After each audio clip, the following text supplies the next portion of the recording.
چې د خادم حسین رضوي صاحب یعنی د باباجي صاحب عرس مبارک دی هم کتله بي آر ټي بره ګاډي روان دي لاندې جلسه ده هېڅ قسمه چې کوم دی نو په ټرفک باندې هغه شانتی اثر نه دی پرېوتی کوم چې په دې روډ تل نه هغه د بي آر ټي د لارې نه اخوا تلي شي یوه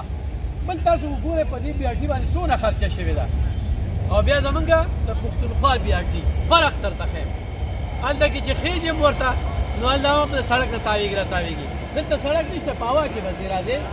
خل لرې چې کوم دی نو د هغې بندوبست شوی دی خل لرې او بیا به داسې راتاو شو بره وخېږي او بس ګاډي ته به هلته کې بره وخېږي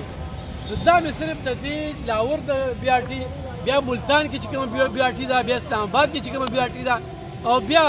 کومه په پېښور کې چې کومه میټرو ده نو هغې به زه خندا شوې ده هغه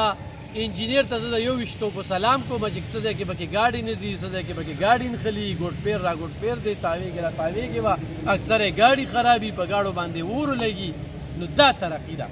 دا په لاهور خلکه خو چېرې نن د شهباز شریف ستاینه کوي نو ترقۍ یې ورکړي دي په هغوی باندې بوج نه دی راوستی نو دا هم درته ښودله لږه خو بهرحال دلته کې باباجي صاحب ډېرې سختې تېرې کړي دي په هغه ډېر زیات تشدد شوی دی او نن دا ټول مارکیټ چې کوم دی د دې ساتنواله موږ ډېر کافي مزل وکړو دا مارکیټ ډېر په رضامندۍ باندې هغه بند دي او بیا لنګرخانې لګولي دي او په هغه لنګرو کې چې خلکو ته کوم خوراکونه ورکړي کېږي خو څوک چې سره روټۍ خوري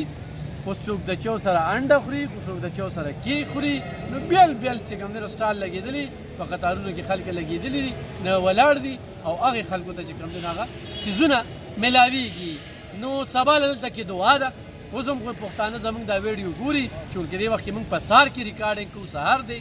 او موږ څه ټایم هم دا اپلوډ کوو د هغې نه پس راتلی شي او په دې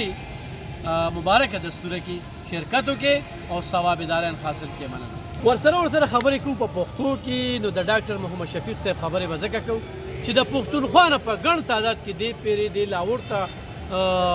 کارکنان راغلي دي اپنی مدد آپ او موږ سره یې څونه صحافیان راغلي دي نو صحافیانو ته ډاکټر محمد شفیق صاحب چې کوم درناوي ورکړه کوم عزت یې ورکړه کوم سهولت یې ورکړه نو موږ ته هغه ټول سهولت خو مهمه خبره دا ده چې پریکټیکلي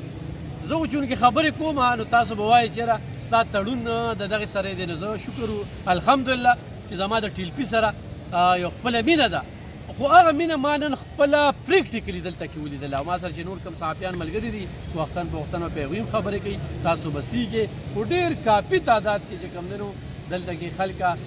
شپو دپاره هغې ته بندوبست شوی دی او ډېر خلکه چې کوم دی دا بي آر ټي دا سهولت دی چې باران شي د دې بي آر ټي لاندې ودرېږي او دا چې کوم دی دا یو بیل سیسټم دی خو